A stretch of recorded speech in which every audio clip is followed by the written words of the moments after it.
Hello everyone, welcome to ಚಲನ್. ಈಗಾಗಲೇ ಹಿಂದಿನ ವಿಡಿಯೋದಲ್ಲಿ ನಾನು ಶಾರ್ಟ್ ಸೆಲ್ಲಿಂಗ್ ದ ಮೀನಿಂಗ್ ಮತ್ತು ಕಾನ್ಸೆಪ್ಟ್ಗಳ ಬಗ್ಗೆ ವಿವರವಾಗಿ ವಿತ್ ಎಕ್ಸಾಂಪಲ್ ಹೇಳಿನಿ.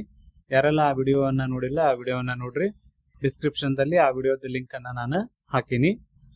ಈ ಒಂದು ವಿಡಿಯೋದಲ್ಲಿ ಶಾರ್ಟ್ ಸೆಲ್ಲಿಂಗ್ ಮೇಲೆ ಪ್ರಾಬ್ಲಮ್ಗಳನ್ನು ಯಾವ ರೀತಿ ಸಾಲ್ವ್ ಮಾಡಬೇಕು ಅನ್ನೋದನ್ನು ನೋಡೋಣಂತ. ಎಕ್ಸಾಮಿನೇಷನ್ಗೆ ಸಂಬಂಧಿಸಿದಂತೆ 5 ಮಾರ್ಕ್ಸ್ಗೆ ಬಹಳಷ್ಟು ಇಂಪಾರ್ಟೆಂಟ್ ಈ ಕ್ವೆಶನ್ ಆಗಿದೆ. ಸಿಂಪಲ್ ಆಗಿ ಇನ್ನೊಮ್ಮೆ ಶಾರ್ಟ್ ಸೆಲ್ಲಿಂಗ್ ಬಗ್ಗೆ ನಾವು ಹೇಳೋದಾದ್ರೆ, ಒಬ್ಬ ಇನ್ವೆಸ್ಟರ್, ಒಬ್ಬ ಹೂಡಿಕೆದಾರ ಏನ್ ಮಾಡ್ತಾನ ಅಂತಂದ್ರೆ ಅವನ ಹತ್ರ ದುಡ್ಡು ಇರೋದಿಲ್ಲ. ಆದಾಗ್ಯೂ ಕೂಡ ಷೇರ್ಗಳನ್ನ ಹೊಂದಬೇಕು ಅನ್ನುವಂತ ಇಚ್ಛೆಯನ್ನ ಹೊಂದಿರ್ತಾನ. ಅವಾಗ ಏನ್ ಮಾಡ್ತಾನ ಅಂತಂದ್ರ ಅವ ಬ್ರೋಕರ್ ಕಡೆ ಏನ್ ಮಾಡ್ತಾನ ಅಂತಂದ್ರ ಷೇರುಗಳನ್ನ ಸಾಲದ ರೂಪದಲ್ಲಿ ಪಡಿತಾನ. ಬ್ರೋಕರ್ ಕಡೆ ಅರ್ಥ ಆಯ್ತಾ? ಇನ್ವೆಸ್ಟರ್ ಏನ್ ಮಾಡ್ತಾನ, ಬ್ರೋಕರ್ ಕಡೆ ಷೇರುಗಳನ್ನ ಸಾಲ ರೂಪದಲ್ಲಿ ಪಡಿತಾನ. ಅಂದ್ರೆ 1 ಶೇರ್ ಸಾಲ ಕೊಡು, 10 ಶೇರು ಸಾಲ ಕೊಡು ಅಂತ ಹೇಳಿ ಈ ರೀತಿಯಲ್ಲಿ ಸಾಲವನ್ನ ಷೇರುಗಳ ರೂಪದಲ್ಲಿ ಪಡಿತಾನ.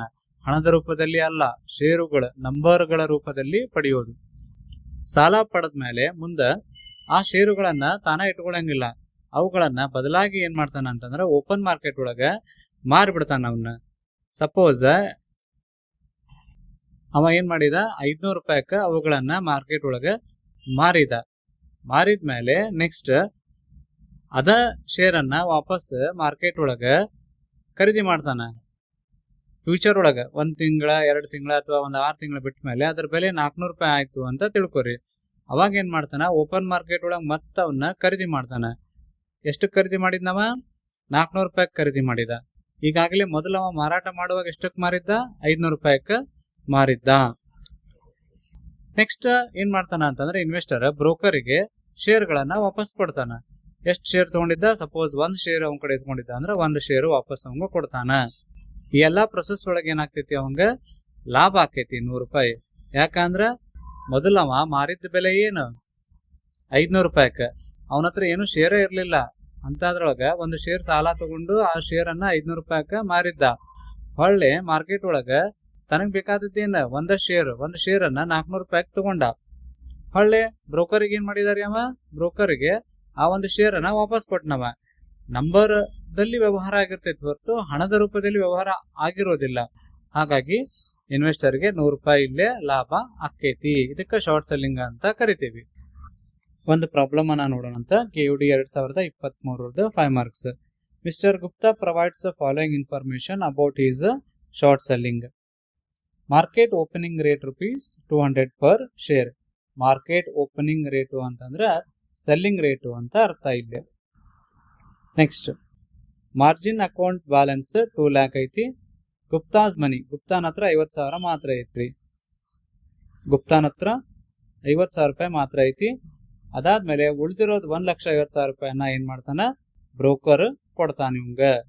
Brokers money ₹1,50,000. Brokerage and interest ₹4,000. Broker ಇದಕ್ಕೆಲ್ಲ ಪ್ರೊಸೆಸ್ಗೆ ಚಾರ್ಜ್ ಮಾಡ್ತಾನ್ರಿ. ಎಷ್ಟು ರೂಪಾಯಿ? 4,000 ರೂಪಾಯಿ ಚಾರ್ಜ್ ಅವ ಮಾಡ್ತಾನ. Calculate profit or loss on short selling to mister Gupta if 1ನೇ ಕೇಸ್ ಏನು ಅಂದ್ರೆ a closing rate is ₹175 per share. Closing rate ಅಂದ್ರೆ ಏನ? ಬೈಯಿಂಗ್ ರೇಟ್ ಇದೆ. ಮಾರ್ಕೆಟ್ ಒಳಗೆ ನಾವು ವಾಪಸ್ ಬೈ ಮಾಡತ್ತಿರೋದು ಪ್ರೈಸ್. ಬಿ ಏನೈತಿ ಅಂದ್ರೆ ಕ್ಲೋಸಿಂಗ್ ರೇಟ್ ₹220 ಪರ್ ಶೇರ್. ಇವೆರಡು ಕೇಸ್ ಒಳಗೆ ಆಗುವಂತಹ ಲಾಭ ಮತ್ತು ನಷ್ಟವನ್ನ ನೀವು ಕ್ಯಾಲ್ಕುಲೇಟ್ ಮಾಡಬೇಕು. ಇದರಲ್ಲಿ ಗುಪ್ತಾಸ್ ಮನಿ ಮತ್ತ ಬ್ರೋಕರ್ ಮನಿ ವ್ಯಾಲ್ಯೂ ಏನದಾವಲ್ರಿ ಅವೇನ್ ನೀಡಿಲ್ಲ ನಮಗೆ. 2 lakh ಅನ್ನೋದು ಮಾತ್ರ ಇದ್ರೆ ಸಾಕು. ಸ್ಟೆಪ್ ಗಳನ್ನ ಕರೆಕ್ಟ್ ಆಗಿ ನೋಡ್ಕೊರಿ. 1ನೇ ಸ್ಟೆಪ್ ಏನು ಅಂತಂದ್ರೆ calculation of number of shares Gupta byes. Gupta ಎಷ್ಟು ಶೇರ್ ಬೈ ಮಾಡಕ್ ಸಾಧ್ಯ ಐತಿ ಅನ್ನೋದನ್ನ ನಾವು ನೋಡ್ತೀವಿ. ಟೋಟಲ್ ಇರೋ ಅಮೌಂಟ್ ಎಷ್ಟು ಅಂತ ನೋಡೋದಾದ್ರೆ ಮಾರ್ಜಿನ್ ಟ್ರೇಡಿಂಗ್ ಒಳಗೆ ಇರೋದೆಷ್ಟು?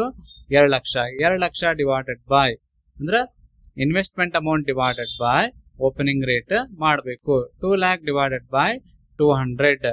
ಓಪನಿಂಗ್ ರೇಟ್ ಅಂದ್ರೆ 1 ಅಥವಾ ಏನಂತ ಕೊಡ್ಬೋದು ನಿಮಗೆ, ಅವ್ರು ಅದನ್ನ ಸೆಲ್ಲಿಂಗ್ ರೇಟ್ ಅಂತ ಕೊಟ್ಟಿರಬಹುದು. ನಂಬರ್ ಆಫ್ ಶೇರ್ಸ್ ಎಷ್ಟು ಬಂದು? 1000 ಶೇರ್ಸ್ ಬಂದು. 1ನೇ ಸ್ಟೆಪ್ ಮುಗಿದ್ಮೇಲೆ 2ನೇ ಸ್ಟೆಪ್ ಏನು ಅಂತಂದ್ರೆ ಎ ಹೇಳಿರೋದು calculation of profit or loss on short selling. ಅದರಲ್ಲಿ ಎ ಕೇಸ್ ಯಾವುದು ಅಂದ್ರೆ if the closing rate is ₹175 per share. First ನಾವು ಬರ್ಕೋಬೇಕಾಗಿರೋದು ಯಾವುದು ಅಂತಂದ್ರೆ ಅಮೌಂಟ್ ಇನ್ವೆಸ್ಟೆಡ್ 2 lakh ಲೆಸ್ ಇದಕ್ಕೆ ಪರ್ಚೇಸ್ ವ್ಯಾಲ್ಯೂ ಮಾಡ್ಬೇಕು. ಪರ್ಚೇಸ್ ಯಾವ ಪ್ರೈಸಿಗೆ ಮಾಡತ್ತೇವೆ ನಾವು 175 ಮಾಡತ್ತೇವಿ ಇಂಟು ನಂಬರ್ ಆಫ್ ಶೇರ್ಸ್ ಎಷ್ಟು 1000 ಟೋಟಲ್ 1,75,000 ಆಯ್ತು.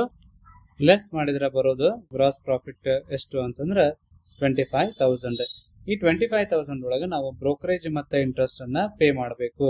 Less brokerage and interest 4,000. Therefore net profit ಉಳಿಯೋದೆಷ್ಟು ಅಂದ್ರೆ 21,000.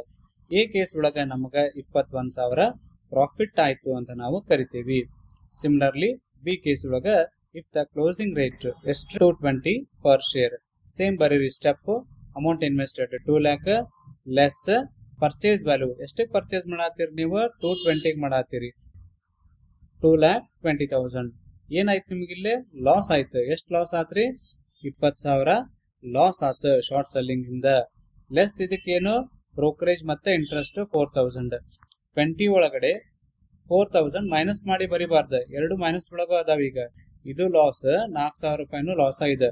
ಬಹಳಷ್ಟು ಸ್ಟೂಡೆಂಟ್ಸ್ ಏನ್ ಮಾಡ್ಬಿಡ್ತೀರಿ ಇಲ್ಲಿ ನೀವು 20,000 ಒಳಗ 4,000 ಮೈನಸ್ ಮಾಡಿ 16,000 ಅಂತ ಬರಿತೀರಿ. ಹಂಗ ಬರದ್ರ ತಪ್ಪದು.